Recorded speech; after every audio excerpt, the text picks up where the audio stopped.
I recently did a video talking about vetiver fragrances. A very fun video to film, and I was thrilled to see all the feedback I got from you guys. So I might be doing more of those, focusing on a particular note. Now granted, I know the video did not explicitly market itself as a vetiver focused video, even though Guerlain vetiver is plastered on the thumbnail. But I think you guys appreciated it nonetheless. A little bit more technical than usual, but I think some of you are looking for that. So let me know what you think. Let me know if you want more videos like that. But in that video, I had introduced a leveling system, a very simplified, broad, general way of how I will be presenting a lot of my videos moving forward, this one included. And this video is all about different levels of fragrance collecting. Once again, completely simplified, no nuance here really, but I did my best to explain each level, each tier as best as I could so that it's very clear. I wanted to showcase what a collection could look like from 3 different types of fragrance collectors. This is all coming from my lens, my perspective, and my taste. So a lot of the fragrances you will see are ones that you may not see in a lot of other places. But that's nothing new for this channel. I tried to make all of my picks pretty all-season friendly. Not all of them are on paper, but when worn correctly, I think everything should work, everything should fit into place. Our 3 levels, and I will explain them all as we move forward, are starting, intrigued, and enthusiast. And for each level, I've chosen 3 fragrances to fulfill 3 specific functions. We have a casual scent, we have a classy scent, and a versatile scent. Casual is going to be typically for daytime, but also for work if you want to be a little bit more professional. Classy is going to be typically for nighttime, going out.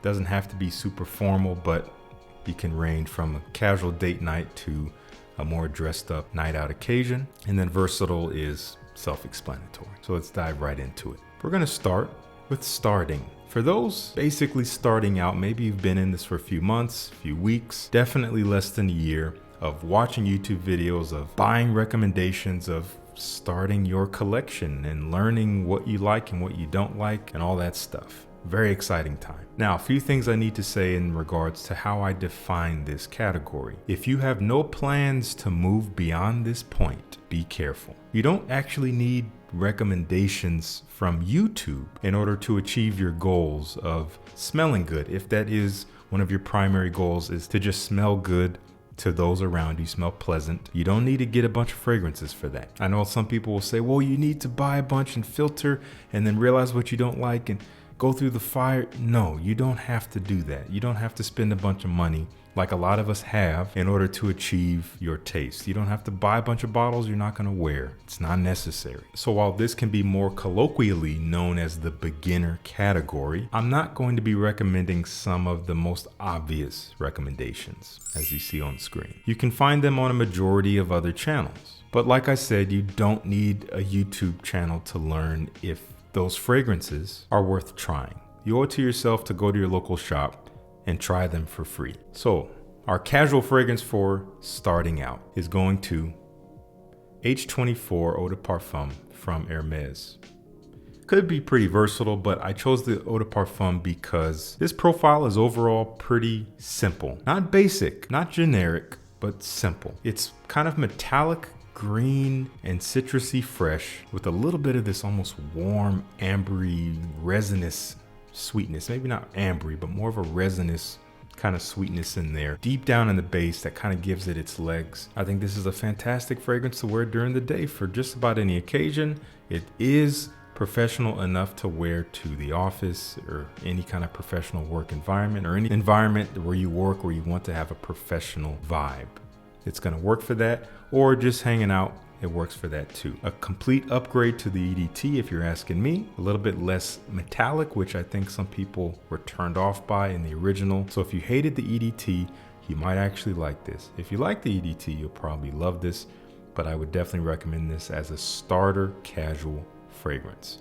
That's a little bit outside of the norm, but still easy to wear. H24 Eau de Parfum. Something classy, something to wear on a night out, whether a little bit more formal or still casual, but nonetheless, the sun is down, in my opinion, and this is beautiful. And this is going to be more on the sweeter side, and this is one that can easily be overlooked. Pretty sure it's still available. I hope it is.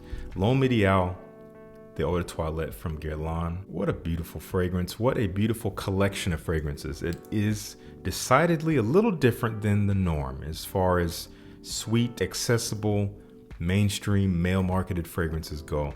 This is based on a lot of almond, bitter almond, a little bit of a bitter, creamy nuttiness in there with some cherry-like fruitiness, almost like a syrupy cherry with leather, with woods. It's warm, but still a little bit fresh and not too thick. It's sweet in almost a dessert-like way, but not overtly like cake or ice cream or anything like that. It smells kind of delicious, but also kind of masculine. And the name Ideal Man, I think it kind of suits it, but definitely dress it up. And I think you will become this. It's just really nice to be around, especially in the evening. That is L'Homme Ideal Eau de Toilette. And our versatile pick, again, a little bit different from the norm, a little different from what you might see elsewhere. From Narciso Rodriguez, we have for him Bleu Noir Eau de Parfum. An absurdly long name for a fragrance, but I like the scent, so I give it a pass. Smooth.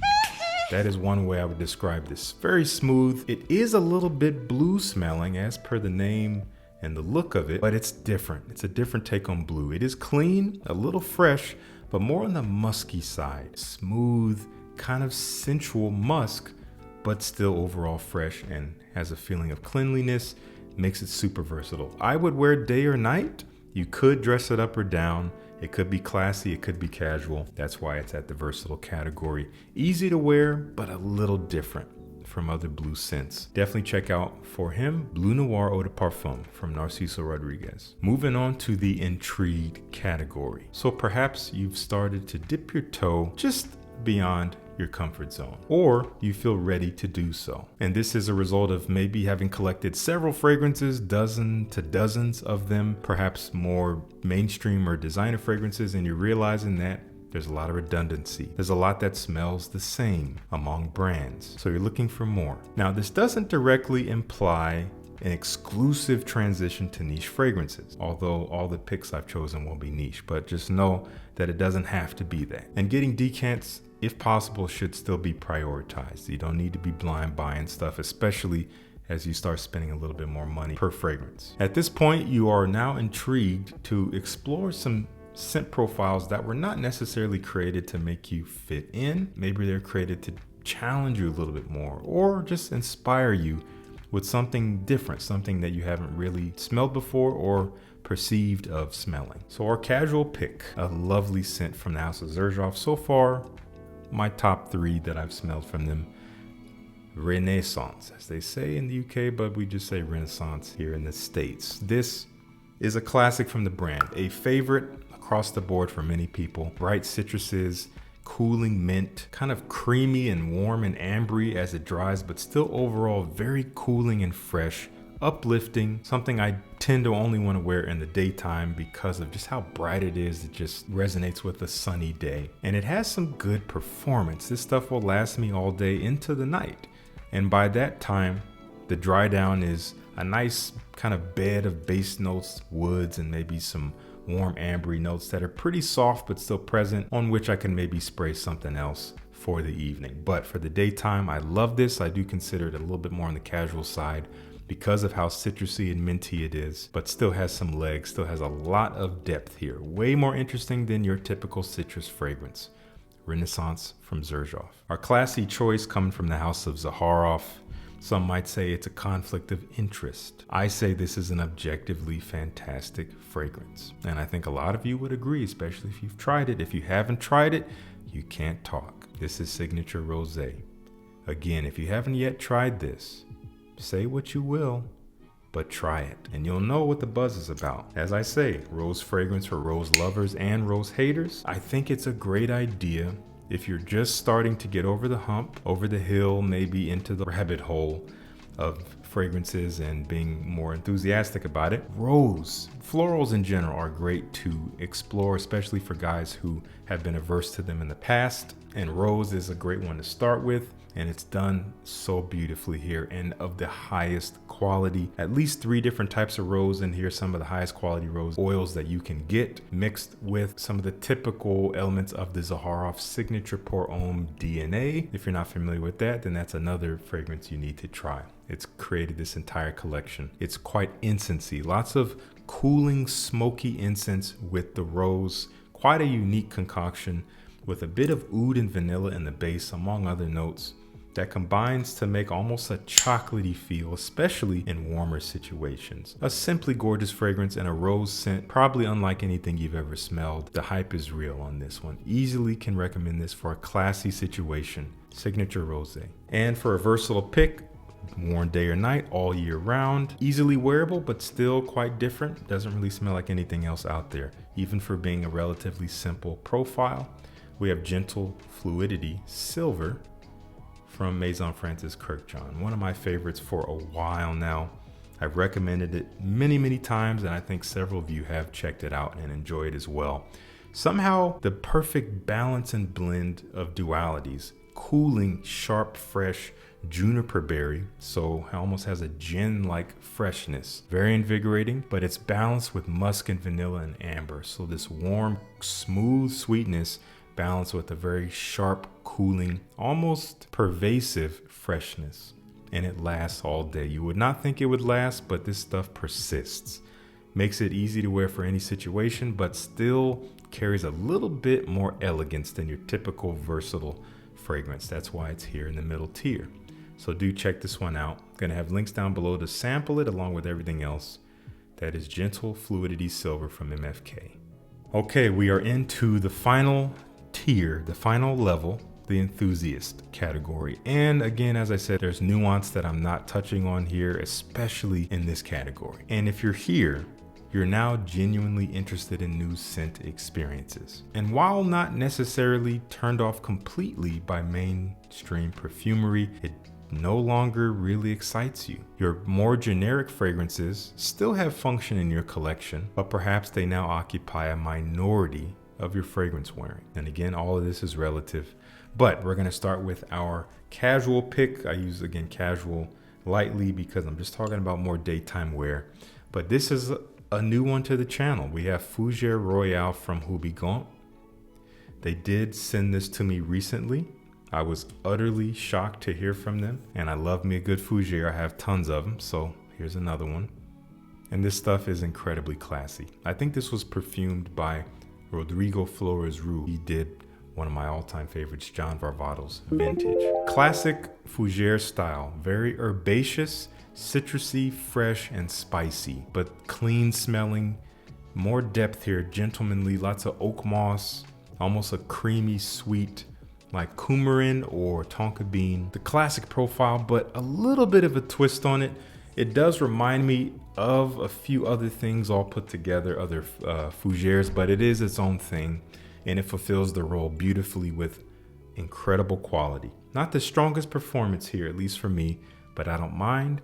Doesn't matter to me. It smells wonderful, and it works beautifully as a daytime scent any time of the year. Fougère Royale, do get you a sample of this one. There's others from the house I'm gonna try. For our classy scent, maybe something I would avoid in the hottest weather, even though I would wear this mainly at night, but I have seen a few of you say you still wear this in the heat and you love it, so do your thing. This is from Amouage, it's Overture Man. There's a reason why this is in the enthusiast tier, because this is an enthusiast fragrance. This is not for everyone.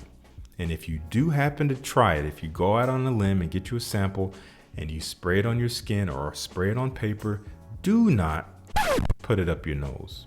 You will regret it. Let it come to you. If you're called to come closer, then come closer. But don't let your first impression be putting it all the way up your nostrils. This is a stunning fragrance. This is niche perfumery. This is boozy, animalic, woody, warm, spicy, a little bit of grapefruit up top to give it a touch of a pop, a bit of freshness, but that is short-lived. It's a little bitter, maybe a little bit of leather. Definitely night out, I would dress this up typically, and I wouldn't spray on too much because it's very strong, but I could easily recommend this if you're looking for classy of the classy and a fragrance that smells unlike anything else. Check out Amouage Overture, man, but get a sample first because it is not cheap. And for our versatile pick for the Enthusiast, this was kind of a hard slot to fill. There's a lot of fragrances I could have put here, as well as all these slots, honestly. And I chose this one because it is truly versatile, but I still find it incredibly interesting. It has facets that help it thrive in heat and cool, day and night. So it was too good to pass up. But again, lots of other great things could have gone here. Lunar Vetiver from Amarud. One of my favorite vetiver fragrances, period. It was a shame on me for forgetting about it and not including it in my vetiver video, but there was only 6 fragrances in that video, and there's a lot of other great ones I left out. So this one, unfortunately, got lost with the rest. But this is a stunning fragrance and quite a unique take on vetiver. This is a fresher vetiver, almost like the vetiver presence you get in Tom Ford Gray Vetiver. Clean, woody, a little green, but not overly green. Very, very fresh and clean though. Here it is juxtaposed with pimento pepper, I believe. So it's quite spicy and hot, but still cooling and fresh. And as it dries, you get a little bit of this almost vanilla-like sweet creaminess that's very subtle, but enough so there that the fragrance does make quite a transformation on the skin. And it makes it great for ending itself in the evening. It gets a little bit classier perhaps as it dries down, but vetiver through and through, that slightly bitter, fresh woodiness is always there. And it's a little sexy, especially as it dries more and more. A lovely vetiver fragrance if you're looking for an interesting take on a vetiver forward scent. Again, I could have included this in my vetiver video. Check out Lunar Vetiver from Amarud. Get a sample. Amazing fragrance, amazing. I've loved it for years and I'll keep talking about it. All right, that's all I have to say. I want to know what you think of this concept of breaking down the levels. Some of you had said some great things on my vetiver video about how much you like the idea of these levels. So I just wanted to do a video dedicated to it to make it a little bit more official, and moving forward, we might see it more. I'd love your feedback. Thank you so much for tuning in. Please subscribe and like the video if you liked the video. Peace. I'll see you in the next one.